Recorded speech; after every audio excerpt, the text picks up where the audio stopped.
Hello and welcome back, football fans. This is Sebastian Fearon here, Doctor of Physical Therapy. This is the second edition of our new web series we're doing where we're breaking down the Thursday night football injuries there and then looking ahead at fantasy football relevant injuries going into that week.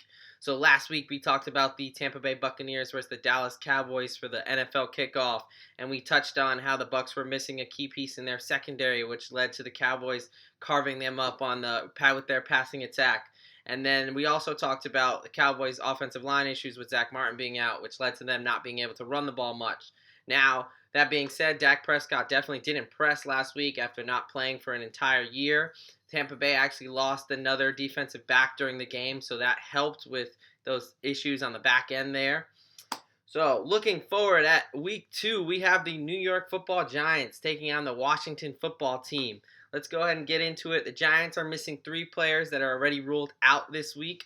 First is linebacker Cam Brown, who is a backup piece. He is a secondary player, so he should not be too big of an issue. He's dealing with a hamstring injury this week. We then have Shane LeMahieu, who is the starting offensive guard for the Giants. This is a bit of a bigger issue. He's dealing with a patellar tendon tear that he suffered early on in training camp. Now, he didn't play much of last week.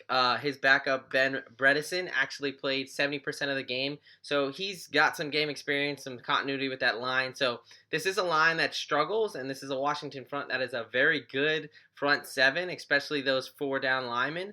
But he did get some experience last week with this offensive line. So not the biggest issue, but never great to lose a player from an offensive line that's already shaky. Now, getting into some fantasy football relevant guys, we have Evan Engram, tight end for the New York Giants, who's already been ruled out with a calf strain. I touched on this injury earlier, but this is definitely one that lingers and has a high re-injury rate. He has not practiced at all so far, so not only is his week 2 availability, he's definitely out, but going further into the season, his availability is in question. This is a guy who has struggled to stay on the field through his rookie contract. He's going into his 5th year. This will be his 16th game missed. So it would not be a surprise to see this Giants offense start to phase him out as they look to move on. Now, they did bring in Kyle Rudolph this offseason. But more fantasy relevant, I think this is going to be for wide receivers Sterling Shepard and Kenny Golladay, who are going to get a lot of looks at this Washington football defense that is a great front 7, but still has a shaky secondary. They gave up 330 yards last week to Justin Herbert and the Chargers, so there are some points to be found there. So look for guys like Sterling Shepard and Kenny Golladay to get it going there.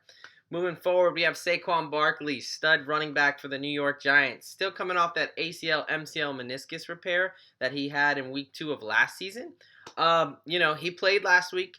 He got about 10 carries, 2 targets in the passing game. He had about what I expected, a modest performance. This is a severe injury. It's both mentally and physically challenging, but I think it's, he's right now listed as questionable with the intent that he's looking like he's going to play. So definitely a situation to monitor fantasy-wise, but I would, again, expect another modest performance. This is kind of what we expected for him as far as to, get back into the groove of things and start to progress. And then that second half, a couple weeks down into the season, I think he's going to start having some really good performances again. So again, I expect a good season out of Saquon, not anything spectacular like his rookie year, but I think as the season progresses, he's going to keep on getting forward and getting trust into that knee. Moving on to the other side, we have the Washington Football Team. They have 1 player as listed out, and then Antonio Gibson also listed as a full participant. So that player that's out is Ryan Fitzpatrick, starting quarterback. He went out early in the game last week with a hip subluxation. So basically what that injury is he took a hit to the back where it kind of forced that hip bone partially out of the socket. Now, he didn't suffer any fractures, broken bones, or anything like that. So it's not a season-ending injury. However, this is still a serious injury that's he's on the IR now. He's going to miss most of the season. And at his age, I would be surprised if we really see him come back and play some meaningful football at this point. This is an injury that can lead to further hip injuries down the line. So at this point in the career, with Taylor Heinicke taking over, I don't know if we'll see Fitzmagic as a starter anymore this season. Going forward as his replacement, Taylor Heinicke, no real fantasy value there. He's definitely a gamer. He's shown he's got heart, but he's got 3 touchdowns and 3 interceptions in his career. He's had 1 start, which was a loss in Carolina, so nothing really fantasy relevant there. Looking forward, Curtis Samuel, wide receiver, who's already been put on the IR, short-term IR there, dealing with a groin injury. He's now coming up on 4 months of not playing football. He suffered that injury back in June. That groin injury is definitely a nasty, nagging injury that's hard for a guy like him who relies on his quickness and his speed to make those cuts. So we're going to be missing that piece. Look for De'Ami Brown and also tight end Logan Thomas to take up on some of those catches and receptions there in fantasy. Giants gave up 85 yards and a touchdown to tight ends last week in Denver. So I would look for Logan Thomas if you have him. Definitely a start there. And then maybe De'Ami Brown, the rookie, to get some touches there. And then Antonio Gibson picked up a minor AC shoulder sprain injury last week.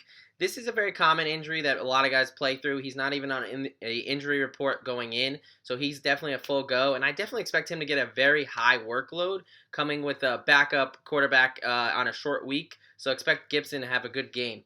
Looking at some injuries going into the week, we have Odell Beckham Jr. already announced out for week 2, coming off that ACL tear. He was a surprise scratch for week 1.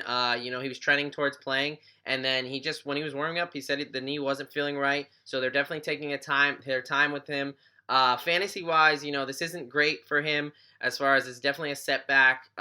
If you have him and you want to hold on to him for a little bit, I mean, that's up to you. I don't really see much production with him fantasy-wise when he comes back.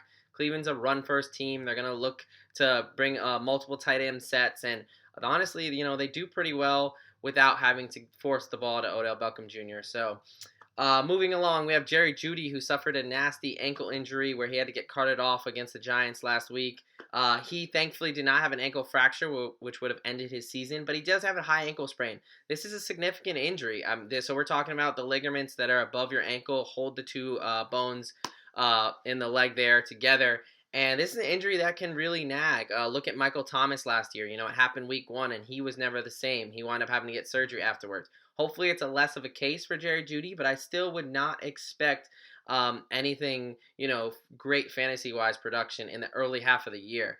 Look for players like KJ Hamler and Tim Patrick, wide receivers for the Denver Broncos, to pick up on some of those fantasy numbers there. And then finally, we'll end with some good news. Austin Ekeler, running back for the Chargers.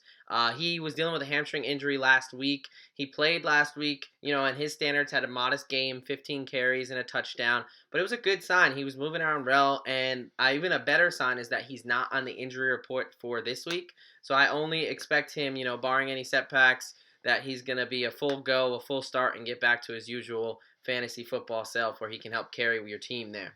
So that is it for this week. As far as things that are coming up on Tuesdays, I post an article with the fantasy football injury report that has any fantasy relevant player in there with an injury designation there. And then we also are doing some college football injury stuff. So check that out over at sportsgamblingpodcast.com. And then as always, for the most up-to-date information, go ahead and follow me on Twitter at SGPNFootballDoc. All right, guys, let's enjoy the week.